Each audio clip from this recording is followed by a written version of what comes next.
들으시는 모든 분들이 재앙은 소유로, 소원은 성취해서 부처님 전에 복 많이 지으시기를 바라드립니다. 오늘도 그 지난 시간에 이어서 건강한 사회인이 되는 건강경 해설, 이것을 계속해서 말씀드려 보기로 하겠습니다. 지난번에도 선현기청본, 즉 수보리존자가 이제 본격적으로 밝아지는 방법을 여쭙는 이제 그러한 챕터가 됩니다. 이제 그것을 시작을 하는데, 오늘은 선현기청본 이제 두 번째 시간이 됩니다. 근데 그 중에서 가장 핵심적이라고 할 만한 내용, 이것이 뭐냐 하면은 선혼염 제보살, 선부촉 제보살입니다. 어떻게 보면 선혼염 제보살, 선부촉 제보살을 잘 설명할 수가 있다면은 저는 참 한때 굉장히 오만하고 건방진 생각을 했었는데, 이 선혼염 제보살, 선부촉 제보살이 뭐 그렇게 깊은 뜻이 있겠느냐, 이것을 잘 설명하는 것이 건강경 전체 뜻을 잘 설명한다라고 할 수 있겠느냐, 전혀 그런 생각을 못했던 것 같습니다. 이것은 그저 가볍게 지나칠, 말하자면 논문에 있어서는 제일 서론의 일부에 불과한 가벼운 내용이라고 생각을 했었던 것 같습니다. 근데 이제 건강경을 오랫동안 공부를 하고 그 도인의 뜻이 어떤가를 잘 살피게 되면서 요 구절만 잘 해석을 할 수가 있다면은 건강경 전체의 뜻을 잘 해석할 수 있다라는 믿음에 도달하게 됐습니다. 근데 이게 굉장히 잘 생각해 보니까 그 간단하지가 않아요. 대단히 깊은 아주 심미미묘한 뜻을 가지고 있다라고 이렇게 믿게끔 됐습니다. 우선 선혼염 요거 하나 해석하는 것도 굉장히 간단치가 않고요. 보살의 뜻을 해석하는 것도 간단치가 않습니다. 자, 그러면 이 보살이라는 단어는 불경 중에서 대승불교에서 등장하는 것 같습니다. 즉 소승불교, 즉 남방불교입니다. 태국, 미얀마, 스리랑카 이런 남쪽 사람들의 불교에는 보살이라는 단어가 없고 아누따라 삼약삼보리가 없는 걸로 알고 있습니다. 즉 대승불교에 나오는 등장하는 용어다, 이렇게 하셔도 틀림없습니다. 그 다음에 선혼염, 선부촉이라는 단어도 소승불교에는 아마 없는 것으로 알고 있습니다.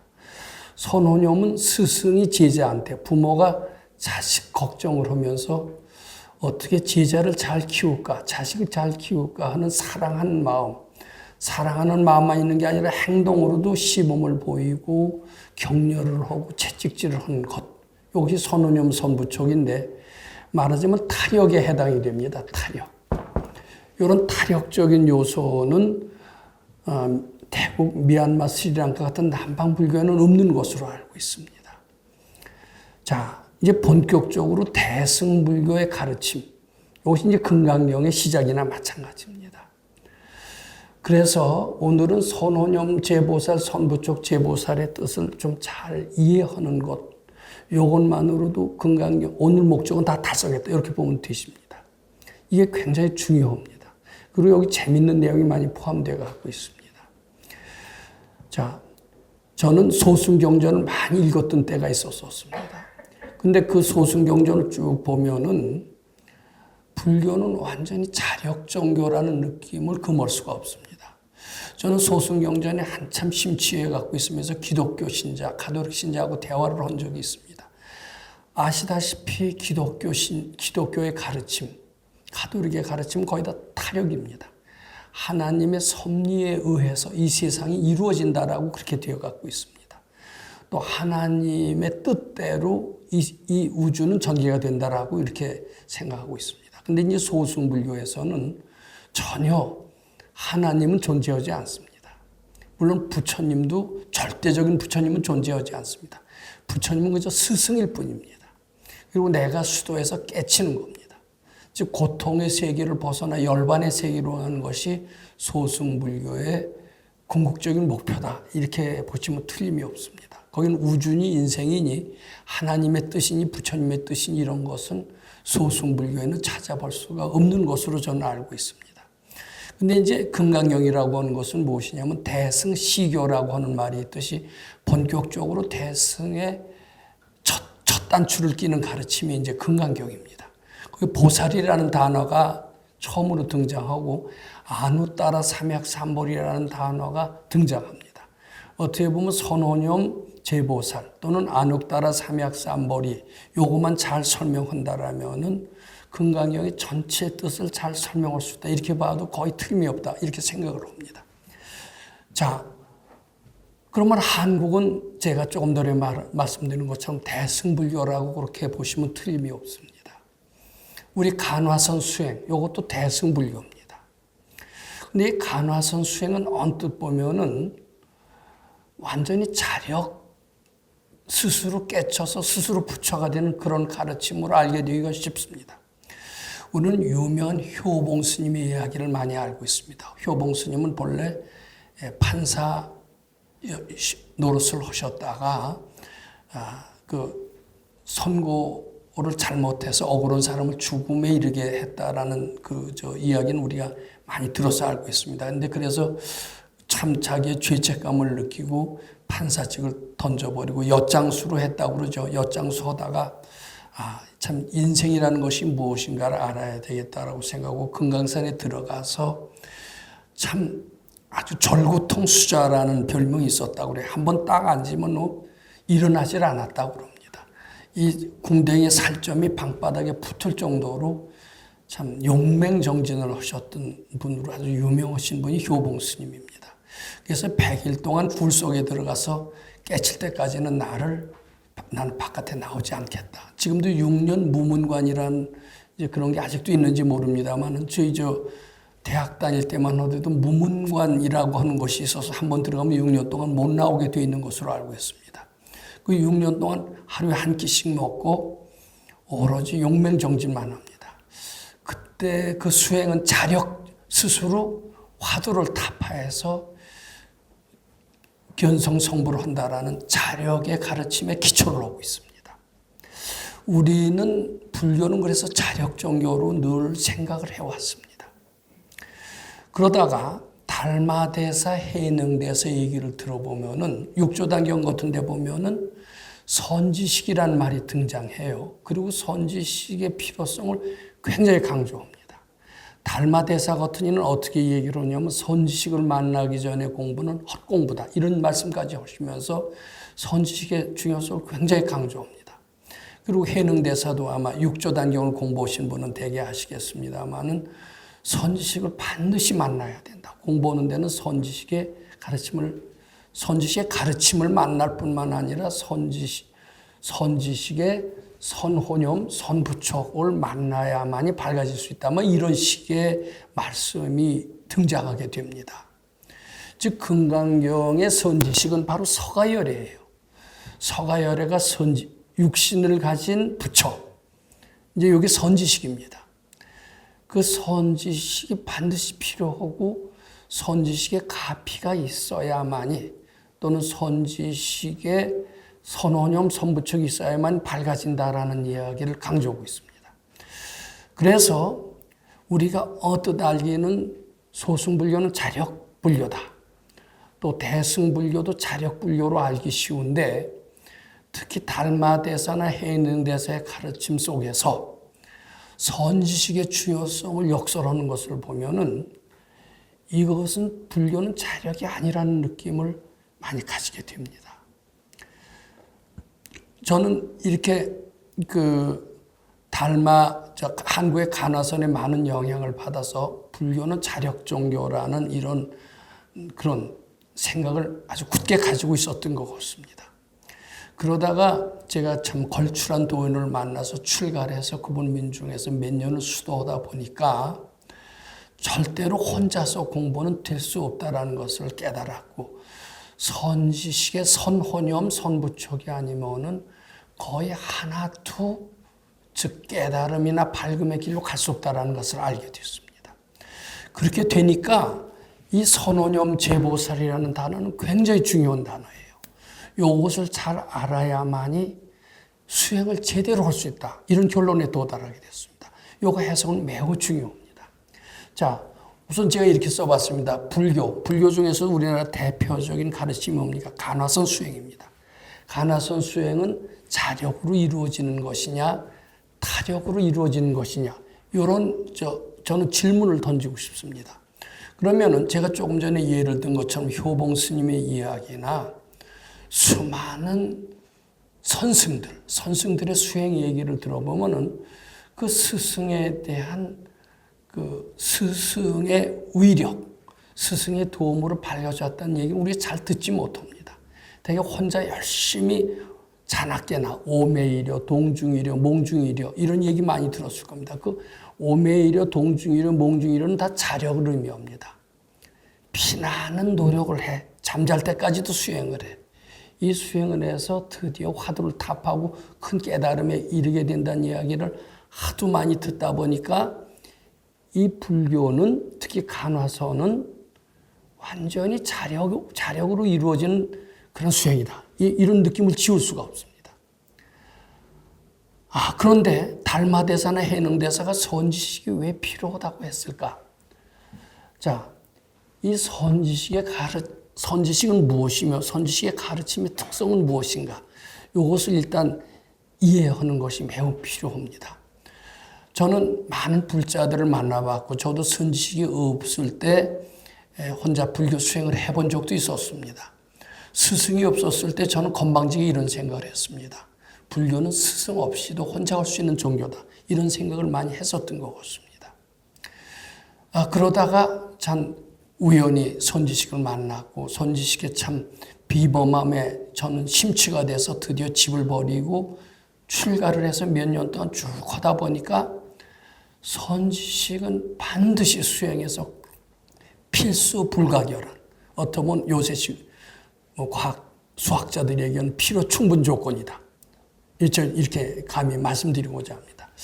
왜 선지식의 가르침이 필요하냐? 선지식의 가르침의 특성이 무엇이냐? 이것을 일단 이해하는 것은 매우 중요합니다.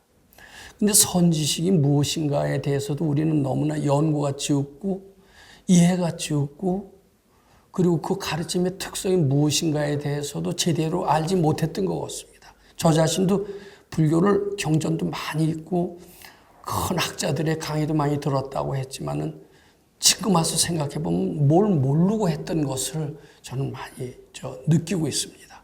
우선 진짜 선지식이라면 부처님 같은 분이시라면 서가열의 같은 분이시라면 또는 달마대사나 해능대사 같은 분이시라면 그분들의 가르침은 어때해야 될까? 저는 그것을 우선 세 가지로 이렇게 적어봤습니다. 근데 요거 아는 것은 매우 필요합니다. 선지식이라면은 아상이 없어야 됩니다. 나의 주장이 있어서는 안 돼요. 내 주장을 설득시키려고 하는 이런 사고방식을 가진 사람은 선지식이 될 수가 없다. 이런 말씀을 드리고자 합니다.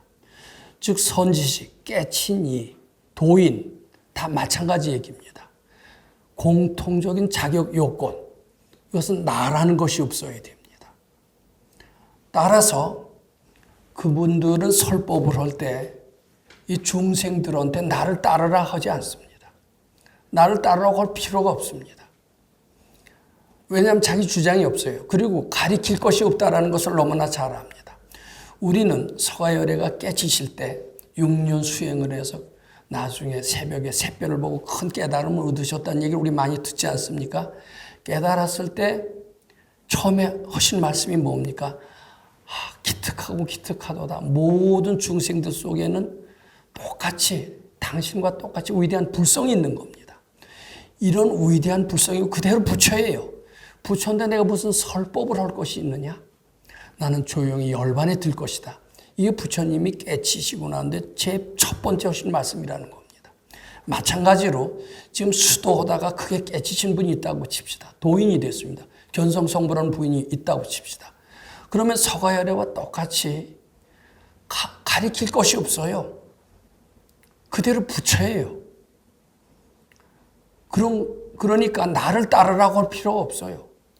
진짜 부처, 서가열애 같은 부처랑 뭐가 틀리냐면 서가열애는 본인이 부처인 줄 아는 부처고 보통 중생들은 똑같은 서가열애와 같은 능력을 갖췄으면서도 자기가 부처인 줄 모르는 부처가 요거 틀린 겁니다.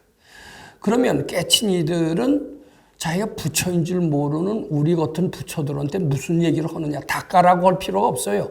본래 부처인데 왜 닦아라고 합니까? 그저 내려놓아라. 이 분별을 쉬어라. 이렇게만 하면 됩니다. 우리말로 하면 분별을 착각인 줄 알고 부처님께 바쳐라.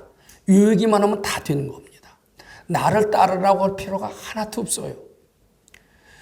즉, 이 깨친이의 특성, 선지식의 특성은 무엇이냐면 모든 사람을 부처님처럼 볼 수 있다는 것이 공통적인 특성입니다.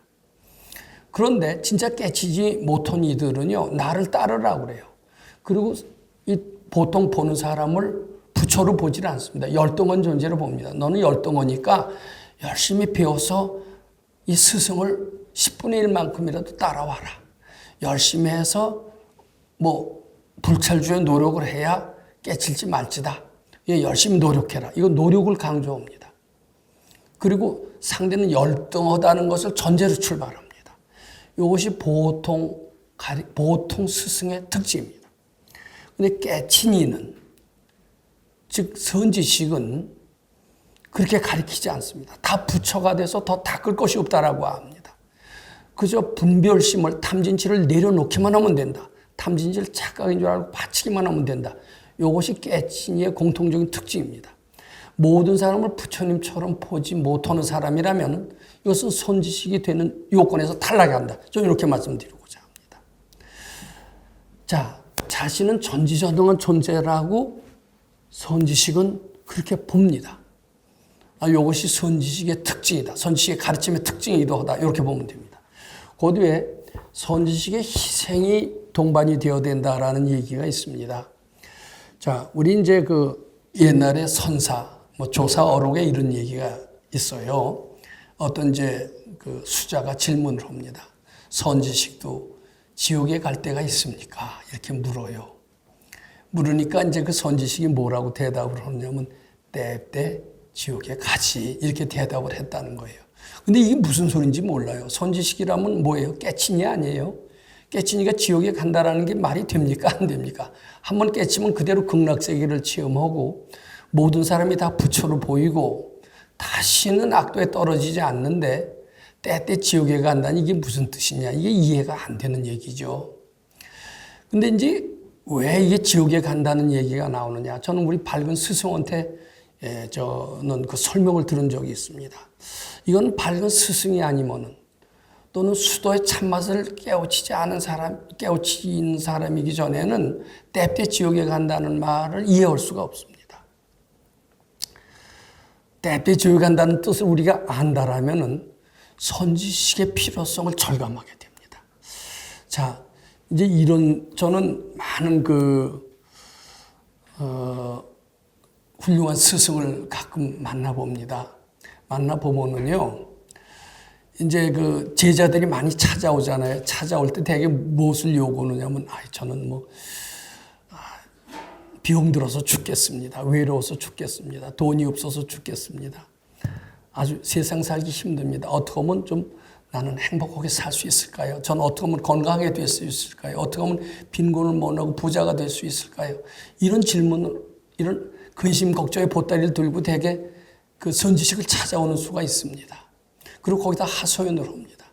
저 같은 사람한테도 저 힘듭니다. 괴롭습니다. 그리고 하소연을 하는 수가 있어요. 근데 그런 얘기를 한참 듣다 보면요, 저는 마음이 점점 무거워집니다. 이 사람이 얼마나 괴로울까? 이제 그 사람 마음이 한 마음이 되는 거예요. 그러면서 저는 굉장히 괴로워져요. 한참 괴롭다가 방법이 없잖아요. 그 생각이 착각인 줄 알고 바치세요. 이렇게 얘기를 하죠. 근데 이제 어떻게 바칩니까? 이제 하는 거예요. 그럼 이제 같이 미륵전 여력을 점검을 합시다. 저는 그런 근심 걱정을 많이 가져온 사람하고 만날 때 여러 번 같이 정진을 한 적이 있습니다. 나를 따라서 하십시오. 그리고 미륵전 여력을 한참 합니다. 5분도 적지 않은 시간인데 5분쯤 하고 나면은 마음이 좀 가라앉아요. 어때요? 좀 가라앉죠? 그럼 이제 이런 식으로 공부를 하세요라고 이제 저 나름대로 그 난제에 대한 처방을 제시하는 수가 있습니다. 자, 그런데 대개 그런 경우는요, 그 사람은 기뻐서 돌아가는 수가 많아요. 그리고 그대로 했더니 결과가 아주 좋았습니다. 이렇게 얘기하는 수가 많습니다. 그런데 그런 사람이 한번 왔다 가면요, 저는 아주 쾌호가 돼요. 녹초가 돼요. 그런 사람 한번 만나면 등산 하루에 한 2만 보 이상 걷는 것 같은 고통을 받게 됩니다. 근데 나만 그런 줄 알았어요. 근데 깨친 이한테도 밝은 이한테도 그런 사람들이 얼마나 많이 찾아가겠습니까? 자꾸 찾아가서 얘기를 하면은 그분은 굉장히 힘들다고 그럽니다. 그리고 그한테 질문을 한 분은 아주 시원해서 돌아와요. 이게요, 제가 예를 들어서 그렇지, 이제 중생이 선지식을 갑니다. 스승을 찾아가는 거죠. 그럼 이게 근심 걱정 보따리를 잔뜩 들고 찾아가잖아요. 그러면 선지식은 근심 걱정이 없는 사람이다. 무심이고 평화로워요. 근데 근심 걱정을 보따리를 갖고 쭉 찾아가면은 중생은 이 근심 걱정 보따리를 선지식에 맡기는 것이 되고, 또 중생은 이 선지식의 무심을 그대로 받는 게 됩니다. 저는 선지식이 계신 도량에 가서 보면은 제 근심 걱정 보따리가 없어지고 편안해지는 것을 여러 번 체험합니다. 자, 요 뜻을 잘 이해해 주시기 바랍니다. 자, 선지식의 희생을 동반해야만이 밝아져요. 왜냐하면요, 요게 중생의 근심 걱정 보따리를 혼자서 소화 못해요. 반드시 발근히 찾아가야 됩니다. 그럼 내놓으면은 우리가 그 분별이 받쳐지듯이 선지식은 받아주면서 괴롭습니다. 이게 선지식이 때때 지옥에 가는 이유입니다. 너와 같은 업장 덩어리를 만들 때 지옥에 갑니다. 지옥에 가면서 그 고통을 대신 받는 거예요. 대신 받고 업장이 가지고 있는 사람은 선지식의 청량한 기운을 받아갖고서는 자기의 근심 걱정에서 벗어나는 수는 너무나 많습니다. 이런 과정을 통해야만이 중생이 밝아집니다. 중생이 혼자 열심히 화두 참고하고 오매이려 동중이려 몽중이려 자나깨나 화두 참고한다고 노력한다고 절대 깨치지 못합니다. 선지식과 대화가 반드시 필요합니다. 대화할 때는 선지식의 밝은 기운이 이쪽으로 전이가 되고 중생들의 고통의 보따리는 선지식이 받아서 소화를 해줘요. 이 얘기가 선지식이 때때 지옥에 가는 이유에 대한 설명입니다. 자, 잘 보세요. 그러면 중생이 밝아지려면은 근심 걱정 보따리를 해결해야 되지 않습니까? 혼자서 안 됩니다. 혼자서 자나깨나 몽중이려 오매이려 해도 안 됩니다.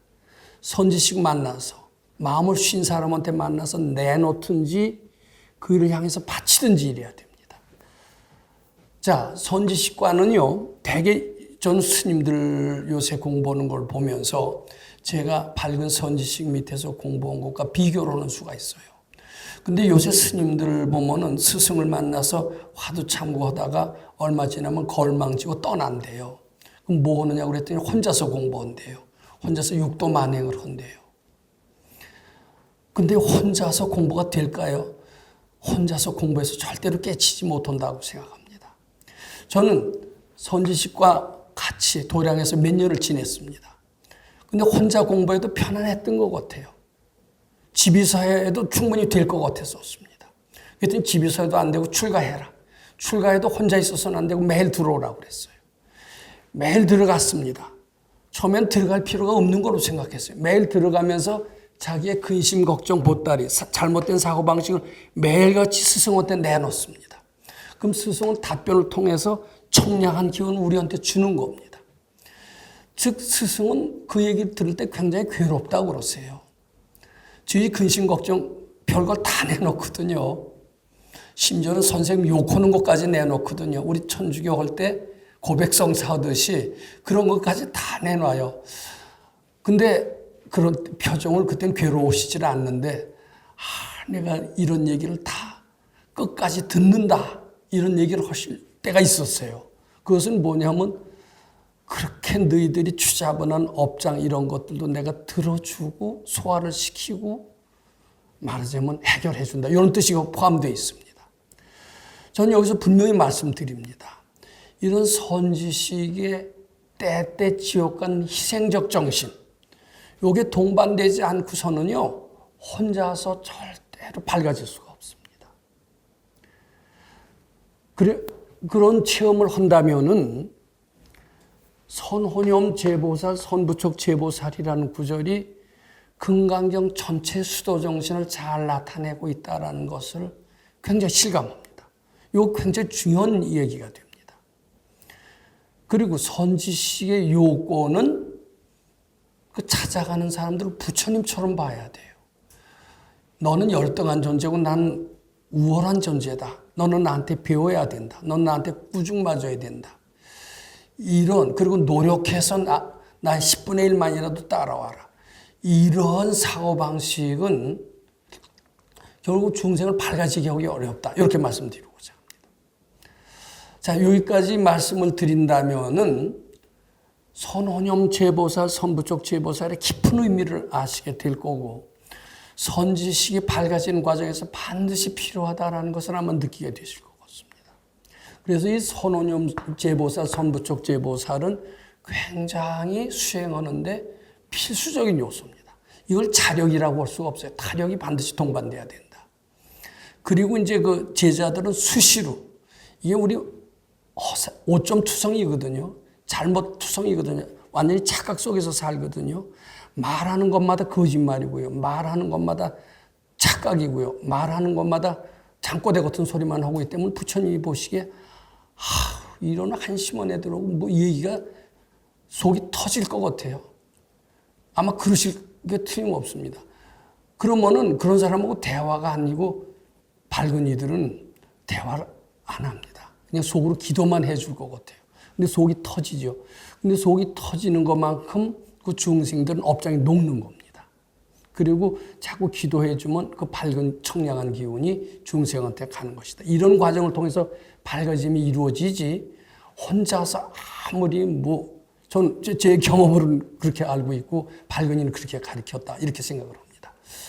자, 그래서 이 선혼염 선부촉은 굉장히 중요한 뜻을 지니고 있다는 것을 아셔야 되고요. 그 뒤에 이제 이게 아누따라 삼약삼보리라고 그랬습니다. 이 아누따라 삼약삼보리는 보통 어떻게 해석을 하느냐 하면은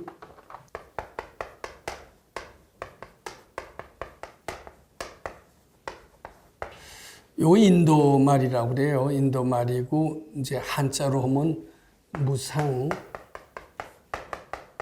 아주 최고 가장 높다는 뜻입니다. 위가 더 무상 정등 정각 최고의 같을 등자, 아주 바르고 같고 이런 깨달음 또는 최고의 지혜 이렇게 얘기를 합니다. 부처님의 지혜다라고 얘기를 합니다. 부처님의 지혜 대단한 건 알죠. 근데 좀 더 구체적으로 설명해 우리가 안옥따라 삼약삼보리를 이해하지 이게 그냥 부처님의 지혜다, 무상정등 정각이다, 무상정변이다 이런 식으로 아무리 해도 우리는 실감을 느낄 수가 없습니다. 안옥따라 삼약삼보리 우리가 이해할 수 있는 이런 식으로 표현하는 방법은 없을까? 저는 많이 생각을 했어요. 근데 이제 금강경 오래 읽었습니다. 오래 읽고 해설서도 몇 번 하다 보니까 안옥따라 삼약삼보리 여기 지혜라는 뜻이면 틀림없어요. 지혜 또는 깨달음. 근데 어떤 지혜냐 어떤 깨달음이냐 이건 안 나와 있어요. 이걸 아마 설명하는 분은 전 못 본 것 같아요. 근데 금강경 전체를 갖다 쭉 하다 보니까 저 나름대로 제가 감히 정답이라고는 말 못합니다. 이렇게 알게끔 됐어요. 안옥따라 삼약삼보리의 지혜는요 4가지로 나눈다고 생각합니다. 이제 금강경 쭉 공부를 하고 다 해석을 하다 보면은 안옥따라 삼약삼보리는 이거일 수밖에 없다라는 결론에 도달합니다. 하나는 뭐냐면 일체 유심조의 진리를 터득하는 지혜입니다. 이게 일체 유심조. 요것은 실제로 이 세상에 삼라만상이 있다라고 생각을 하잖아요. 산하대지가 있다라고 생각하잖아요. 부모, 형제, 처자가 있다라고 생각하잖아요. 근데 실제로 없다는 거예요. 내 마음이 분별이 만들어낸 허상이라는 거예요. 내 마음이 만들었다. 내가 조물주다. 이 뜻입니다. 이거 굉장히 이해하기 어려운 이야기입니다. 나는 그만큼 전지전능하다 이런 뜻이 포함되어 있습니다. 즉 모든 일체 삼라만상, 산하대지, 기륭화복 이것은 다 내 마음이 만들었다. 산하대지도 내 분별이 만들어낸 허상이다. 실제가 아니다. 이런 뜻입니다. 그것을 안다는 것은 나 자신이 전지전능하다라는 것을 안다는 것과 똑같습니다. 이게 보통 지혜가 아니거든요. 그것을 일체유심조의 진리를 터득하는 지혜라고 얘기를 합니다. 그 다음에 두 번째는 요 안욱따라 삼약삼벌이는 네 가지로 저는 그 뜻을 합니다. 공의 진리를 터득하는 지혜입니다. 우리는 이 현실이 분명히 있는 거로 봅니다. 특히 고통은 있는 거로 봅니다. 고통 없으면 좋죠. 근데 고통이 있는 것 같아요. 우리 시험을 치는 수험생입니다. 가정 불화해서 집에서 쫓겨난 남편입니다. 집에 어떻게 들어가나? 그 인상 쓰는 부인의 얼굴을 어떻게 보나? 이 고통 분명히 있는 것 같아요. 그리고 이제 말기암해서 죽을 수도 있어요. 그러니까 이게 내가 고통이 너무나 심한데 고통 분명히 있는 것 같거든요. 각종 절체절명의 위기라는 것도 있는 것 같아요. 그리고 우리는 망연자실하는 수가 너무나 많습니다. 자, 그런데 그게 있다라고 믿는 한은 고통에서 우리는 벗어날 수 있는 그런 지혜에 도달할 수가 없습니다. 근데 부처님 가르침, 특히 금강경 가르침, 안욱따라 삼약삼벌이는 그런 난제나 이런 여러 가지 고통의 것들이 실제로는 착각이 없는 것이라는 거예요. 그렇게 깨달았을 때 우리는 난제에서 벗어날 수가 있고 고통에서 벗어날 수가 있고 새로운 삶을 살 수가 있습니다.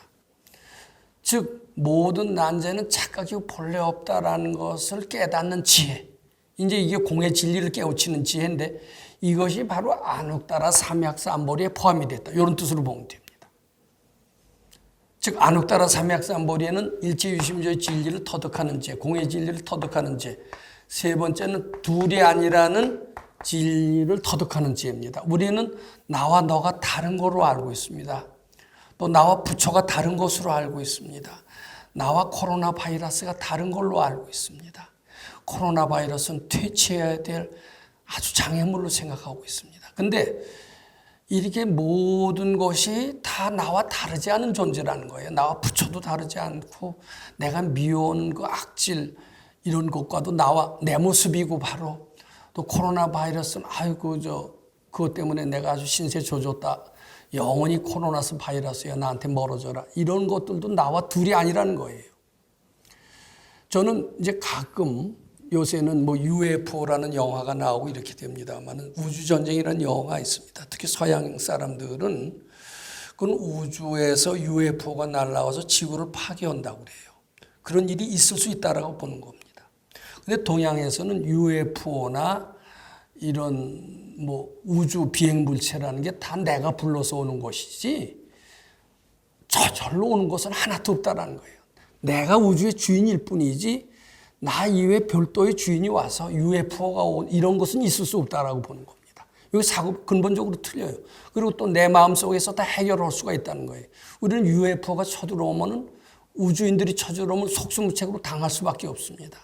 패스트 병이 아주 범람하면 우리는 거기에 희생당할 수밖에 없다고 생각합니다. 그런데 이 불교적인 입장에서는 그런 것은 다 우리가 불러서 온 거고 우리 마음이 다 해결할 수 있다고 보는 거고 우리와 다르지 않다고 봅니다. 즉 불의의 진리. 그 다음에 모든 것을 다 구족을 했다. 구족의 진리를 구족하다라는 것을 깨우치는 지혜. 요 네 가지 지혜가 총칭해서 안욱따라 삼약삼벌이다. 이렇게 하면 됩니다. 요것만 깨치면 그대로 부처님이 되는 거예요. 즉 안옥다라 삼맥삼보리를 깨치면 바로 부처가 되는 것과 똑같습니다. 근데 안옥다라 삼맥삼보리를 이렇게 넷으로 세분하면 좀 이해가 되잖아요. 근데 무상정등정각 하면 이해가 안 돼요. 근데 이것도 조금 구체적으로 설명하면 아주 재밌습니다. 우리 마음이 실제로 현실을 만듭니다. 우리가 코로나 바이러스는 악이다 이렇게 생각하면 악으로 행동합니다. 근데 코로나 바이러스를 감사하다 하면 감사하게 우리 마음 먹은 대로 행동을 해요. 오늘은 뭐 때문에 참 계속 시험에도 떨어지고 뭐 몸도 다치고 시험에 떨어진 것을 나쁘다고 이름을 지으면 실제로 나쁘게 됩니다. 근데 시험에 떨어지는 것을 억지로라도 감사하다 좋은 일이다라고 이름을 지으면 시험에 떨어진 것이 오히려 더 잘 되는 일은 굉장히 많습니다. 우리 마음이 만드는 대로 되는구나. 이게 장난이 아니에요. 실제로 요거 다 내 마음이 만드는 것을 공부 조금 하면 느낍니다. 이런 거 아는 것이 바로 안옥다라 삼맥삼보리다 이렇게 하고 요거를 알려면 어떻게 수행해야 되느냐. 운하주며 운하항복기시민이고 이렇게 돼. 어떻게 수행해서 깨치게 됩니까? 이런 뜻이 됩니다. 우리는 그걸 지금 다 배우고 실천하고 있습니다. 자, 지금 안옥다라를 했고요. 그 다음에 이제 시간이 가서 얘기입니다만은 어떻게 수행해야 선지식을 만나게 되느냐 이게 참 다행입니다. 이 선지식을 만나지 않으면요 헛공부라는 얘기를 달마대사께도 얘기를 했습니다. 해능대사도 선지식이 매우 필요하다는 것을 강조하셨어요. 근데 누구는 운 좋게 선지식을 만나서 수도에서 깨치기도 하고 선지식을 한평생 못 만나는 수도 있고 그렇습니다. 말하자면 여거나 마찬가지입니다. 누구는 뭐 부잣집 아들로 태어나고 누구는 왕자로 태어나고 귀족의 아들로 태어나는데 가난한 집에 태어나서 차라리 나는 태어나지 않았으면 좋겠다. 이런 삶을 사는 사람들이 얼마나 많습니까? 근데 내가 부잣집에 태어나고 귀하게 태어나고 이게 마음대로 됩니까? 안 됩니까? 근데 제일 부러운 것은 왕자도 아니고 그런가 봐요. 선지식 만나서 수행할 수 있는 거라면 그게 가장 선택받는 것이다. 이렇게 보면 됩니다.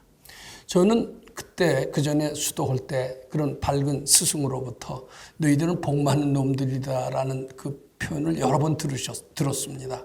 근데 그때는 그게 안 믿어졌어요. 뭐 선생님 뭐 만나서 지들이 뭐 지금 뭐 운이 피는 것도 아니고 뭐 몇 년을 해도 뭐 별 볼 일이 없는데 그러면서 그런 말을 무시했어요. 근데 지금 몇십 년이 지나고 보니까 참 그 말은 옳습니다. 근데 어떻게 선지식을 만나느냐? 저는 그 서너 가지 좀 말씀을 드리고 싶습니다. 자, 우선 우리 바라는 대로 다 이루고 있다. 우리는 전지전능합니다. 말하는 대로 현실이 된다. 이름 짓는 대로 바로 이루어진다. 자, 거기서 힌트를 둬야 됩니다. 우리는 선지식을 만나려면 지금부터 이런 발언을 해야 됩니다. 세세생생 선지식 만나. 금강경 공부 잘해서 부처님 전에 복 많이 지길 바로. 아마 그렇게 해서 하루에 뭐 100번씩 그것을 자꾸 외우고 염원을 한다면은 내 생이 아닌 금생에도 선지식을 만날 수 있다. 이렇게 저는 생각을 합니다. 자, 원을 잘 세우세요. 이제 두 번째는요, 그 스승을 공경하는 마음이 있어야 됩니다. 요새는 참 세상이 별 사람이 다 있기 때문에 근데 이 공경심이라는 것은 수행에 있어서 매우 필요한 것 같아요. 근데 이 수도할 때 그 스승을 공경하지 않으면은 그 수도가 제대로 되질 않는 수가 많은 것을 전 체험을 합니다. 그래서 스승을 공경한다. 이것은 이제 달리 말해서 무슨 일을 할 때도 부처님 감사하는 마음을 내라. 부처님 공경하는 마음을 내라. 이것이 내 생이라도 밝은 선지식을 만나게 되는 중요한 수행수단이다. 이렇게 보시면 됩니다. 또는 내 생이 아닌 금생이라도 자꾸 무슨 일이든지 감사하고 공경하는 마음을 낼 때 항상 밝은 이가 주에 둘러싸여 있으면서 좋은 지혜를 주는 것을 우리가 체험할 수 있다고 보면 되겠습니다. 자, 그 다음에요. 우리가 스승한테서 여러 가지 선혼염 제보살, 선부적 제보살 하는 것처럼 은혜를 받습니다. 법문도 듣고 심지어는 물질적으로도까지 많이 도와줘요. 밝은 스승은 신세지지 않습니다. 제자들한테 법문도 해주시지만 물질적으로 도와주고 위기 때 구해줍니다. 그것은 언젠가는 우리도 베풀었기 때문에 그 해답을 받는 거거든요. 또 공짜가 없습니다. 그래서 이 금강경 공부를 하시면 다른 사람한테 가능한 대로 금강경 읽어라. 이렇게 위타인서를 해주시는 것은 매우 필요합니다. 즉 제가 세 가지를 말씀드렸습니다. 선식이 반드시 필요합니다.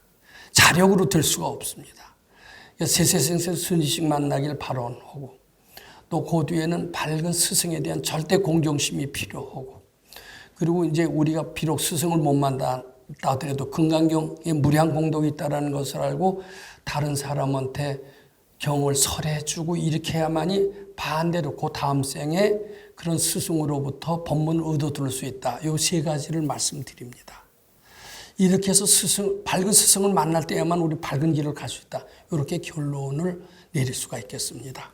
자, 그러면 이제 시간이 다 돼서 오늘 말씀드린 것을 몇 가지 정리합니다. 오늘 선혼염 제보살, 선부적 제보살을 통해서 밝은 스승의 필요성을 느끼고 안옥따라 삼약삼보리라는 것이 무엇인가를 알므로써 막연했던 안옥따라 삼약삼보리에 대한 실천 방법을 어렴풋이라도 알게 됐습니다. 또 밝은 스승을 만나기 위해서는 어떻게 해야 되느냐 이것도 말씀을 드렸습니다.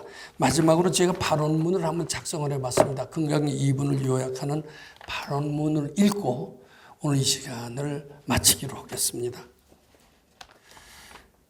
전 세계 모든 사람들이 세세생생 선지식 만나 금강경 공부 잘해서 일체 유심조의 진리, 공의 진리, 불의의 진리, 구족의 진리를 잘 깨치고 이 진리를 다른 사람들을 위하여 잘 설법함으로써 고통을 행복으로, 무능을 능력으로, 무지를 지혜로 바꾸어 부처님 시봉 밝은 날과 같이 복 많이 짓기를 바라옵니다.